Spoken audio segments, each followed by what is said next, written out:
So we've come out today to this beautiful parkland and we're taking some pictures, and the tree's very tall here, and we're constantly finding that it's very easy to underexpose because you're pointing towards the brighter sky behind.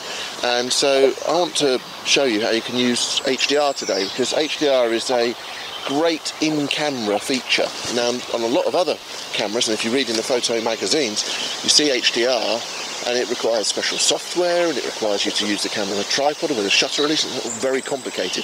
This is especially easy.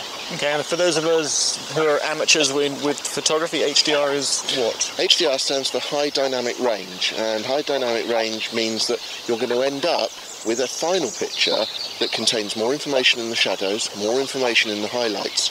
And the way that it does that is it actually takes 3 pictures. Okay. So ideally you need a subject that's static, and these trees have been growing for hundreds of years. They're pretty static. They're not going too far. So it's ideal for that. And what it will do is take 3 different pictures at 3 different exposures, and then bring bits of information from the 3 different exposures into the final picture. So the shadows are taken from the overexposed picture, and the underexposed picture gives the highlights. And in so doing, it will use parts of those 3 pictures in the finally saved result.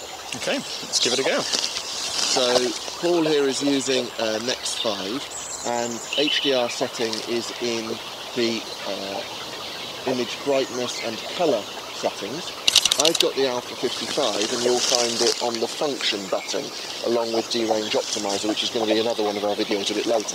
Once you settle to HDR, you use the camera as normal. You don't need any special tripod or shutter release. So you compose your picture, you get it exactly as you want it, and fire. You'll hear the camera go 3 times. It'll take in those under, average and overexposed pictures, merge the 3 together very quickly, less than a second, and then when you play it back, you'll see the correctly exposed HDR with a much wider range of tones. If you scroll left, you'll see the averagely exposed picture, which you would have got had you not made the setting on the camera. Now, one thing to remember is this mode only works in JPEG mode, fine JPEG. It cannot do it in RAW. So if you're not able to access that part of the menu when you're trying to set it, it's because the camera's in RAW and not in JPEG. So make sure it is in JPEG first. And we'll be discussing RAW, JPEG and other file formats in later tutorials. Indeed.